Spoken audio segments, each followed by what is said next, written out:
Assalamualaikum, para wali santri yang baik hati. Berpisah dengan anak yang mondok di pesantren menjadi ujian tersendiri bagi orang tua. Saat mengantar anak ke pondok lalu berpamitan, ada separuh hati kita yang ikut menguap. Ada air mata yang tak tahan kita bendung. Sembari melangkah pulang, pastikan ada doa yang selalu terlantunkan. Astaudiukumullahu alladzi la tadhi'u wada'i'uhu. Kutitipkan kalian kepada Allah yang tidak akan pernah menyia-nyiakan titipan yang dititipkan kepadanya. Maka titipkanlah anak-anak kita kepada Allah. Allah yang akan menjaga mereka. Agar hati orang tua tenang saat memondokkan anak, yang pertama harus kita lakukan adalah berdoa. Mohon kepada Allah ketenangan, karena Allah berfirman, Ala bidzikrillahi tatmainnul qulub. Sungguh, hanya dengan mengingat Allah lah hati menjadi tenang. Maka setiap kali teringat anak, cepat-cepatlah berzikir, Subhanallah, walhamdulillah, wala ilaha illallah, Allahu Akbar. Kita juga bisa dengan mengulang-ulang doa pasrah menitipkan anak kepada Allah. Astaudiukumullahu alladzi la tadhi'u wada'i'uhu. Pasrahkan penjagaan anak-anak kita kepada Allah. Di saat pengawasan dan penjagaan kita tak bisa menjangkaunya. Orang tua harus mengikhlaskan anak menuntut ilmu di pesantren. Awalnya pasti terasa berat, terutama bagi orang tua yang belum pernah merasakan mondok di pesantren. Orang tua juga harus siap memasrahkan anaknya untuk dididik. Tips kedua agar orang tua merasa tenang menyekolahkan anak di pesantren adalah percaya. Percaya pada ilmu, pengasuhan, pendidikan, dan kebijakan pesantren dalam mendidik putra-putri kita. Jika kita sudah percaya dan ikhlas, insya Allah perasaan kita akan menjadi tenang. Tips ketiga agar orang tua merasa tenang saat anak menuntut ilmu di pesantren adalah menyadari bahwa pesantren adalah rumah kedua anak. Orang tua berperan sebagai guru pertama anak-anak, sedangkan para ustadz dan ustadzah berperan sebagai orang tua kedua. Sama seperti orang tua, ustadz dan ustadzah adalah pendidik yang sedang berikhtiar dan berusaha mendampingi dan membersamai putra-putri kita tumbuh dan berkembang.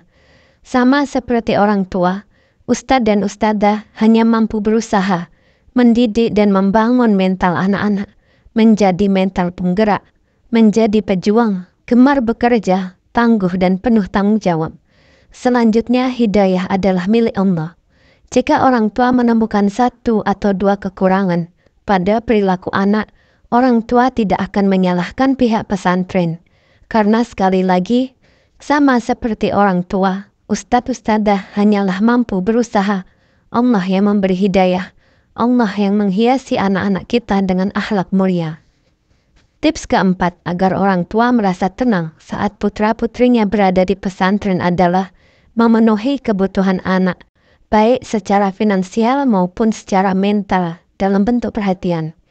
Orang tua juga perlu memastikan bahwa rezeki dan nafkahnya halal, karena nafkah yang halal akan melahirkan kebaikan dan ketenangan. Orang tua tenang, anak juga tenang, bahkan menghadirkan keberkahan.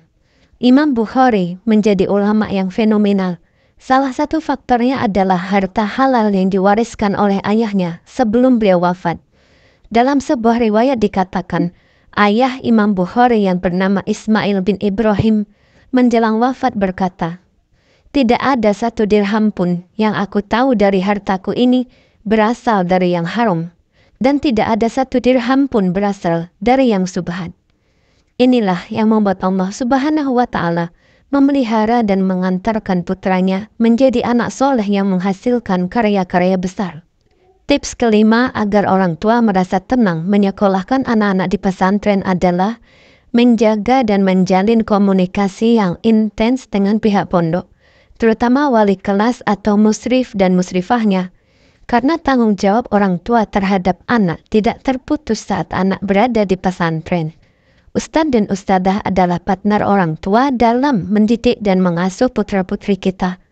Komunikasi yang baik dengan pihak pondok memiliki banyak manfaat, di antaranya, pertama, orang tua akan merasa tenang jika wali kelas selalu mengabarkan perkembangan putra-putrinya. Meskipun anak-anak kita jauh di mata tapi selalu dekat di hati dan di telepon. kita bisa selalu update kabar anak.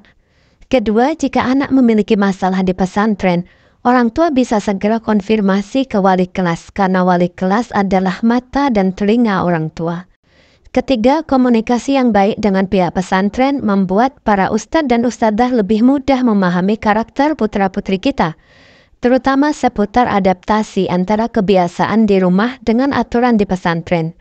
Keempat, komunikasi yang baik akan melahirkan kerjasama yang baik pula antara orang tua dengan pihak pesantren, karena anak-anak adalah tanggung jawab keduanya. Kelima, anak akan lebih tenang jika mengetahui hubungan dan komunikasi yang baik antara ayah dan ibunya dengan para ustadz dan ustadzahnya. Demikianlah 5 tips agar orang tua merasa tenang saat menyekolahkan putra-putrinya di pesantren.